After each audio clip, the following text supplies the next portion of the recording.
To those of you with any understanding at all, you know that someone who is crazy could not do what I did in the martial arts world. Furthermore, they could not present a tenable, cogent argument that cannot be easily contradicted or disproven with basic logic. Even with advanced logic, they failed to disprove a single video. The opposition view would have you believe that I'm crazy, I'm a homosexual, that I am arrogant, that I am altogether wrong. I know this not only because it is what I predicted and it is the logical situation, but also because every single day I have blocked at least one troll in the comments who makes these claims. Some of them claim that if you are homophobic and outspoken about your beliefs, which are anti-homosexual, then you must be an in-the-closet homosexual. That would make every priest before the modern day a in-the-closet homosexual. That would make every Christian, and from about 100 years ago, all the way back to the birth of Christ, a homosexual. That would make every Jew and every devout Muslim a homosexual. You know that is simply not the case. I have addressed this many times in my videos, and I do not feel a pressing need to address it any further.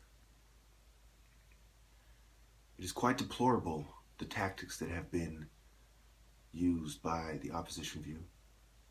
They've abused their legitimate power. They have violated my civil rights. They have physically and psychologically abused me. But they have failed to prevail. Every instance in which they have mistreated me has been brought to the light and used against them in an expert fashion, if I may say so myself.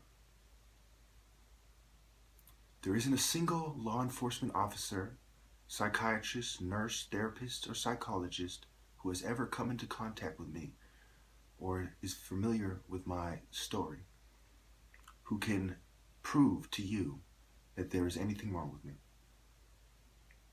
And I can say with a certain sureness that there never will be. Those of you who have watched my videos know the significance of today. Today is the day where they give me a hard time the most of any day of the year. Today is the day where I mourn. How many of you would like to have the opposition view lock you up on the day you lost a loved one? Perhaps a wife, perhaps a parent, perhaps a family member. Should we not leave people to grieve in their own way on these days? If there is no history of violence or suicidal behavior, why should we assume that there will be any?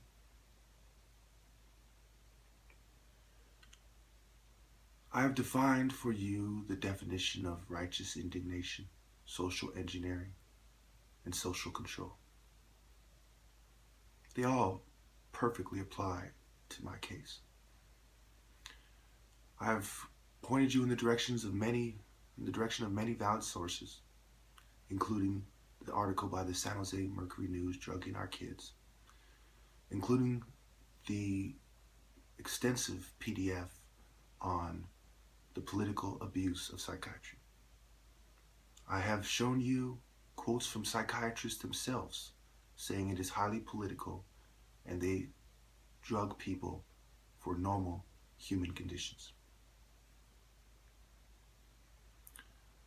I've proven to you beyond any doubt that psychiatry is a pseudoscience and its history is full of Nazis, eugenicists, Eurocentrics, and all-around oppressors.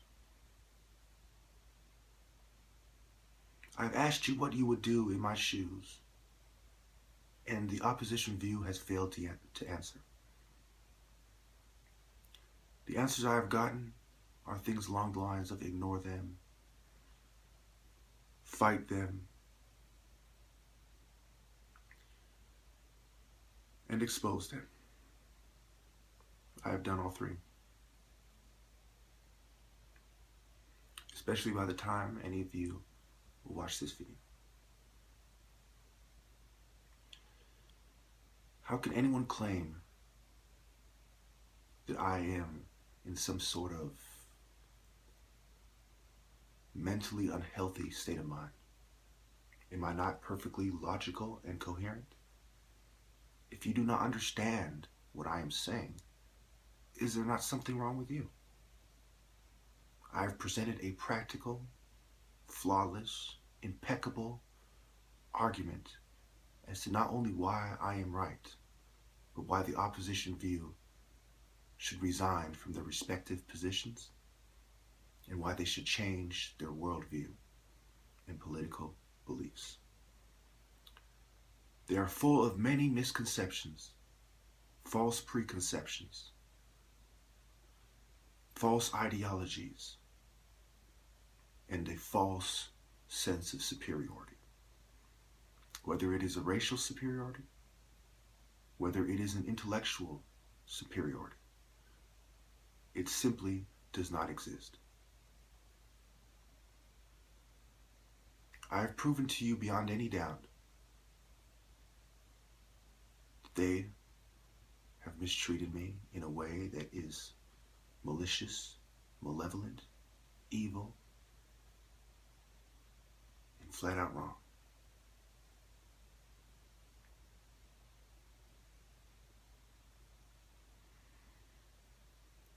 They did not leave me many options. I couldn't go to the police because they had played a part in it, and it would not feel right to somebody who is a black man in America to turn to the police for his problems. It would not feel right to the top martial artist to turn to anybody for help. What logical roots did they leave me? They made it so the logical path to take is one of isolation. Was it not my parents who sided with them and turned me in after my brother assaulted me and I defended myself? Was it not the local police department that didn't hear my side of the story, who took me straight to Valley Medical Center over something so petty?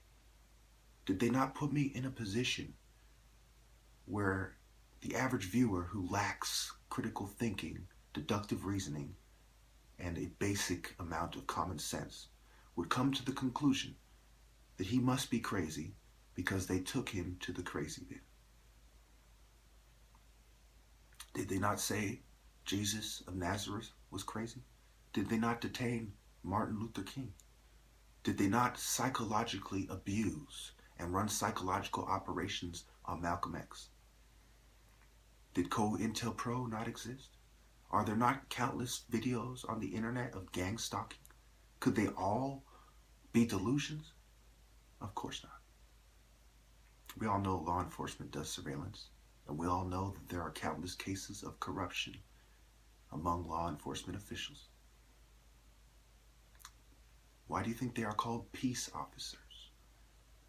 Well, because they establish social norms, they enforce them, and they say things along the lines of there's nothing to see here, or that couldn't be the case, in order to give you a peace of mind, if you will, and to maintain the peace. If maintaining the peace means allowing people who have manifested the characteristics of the devil himself, then it is not the right thing to do. Thank you.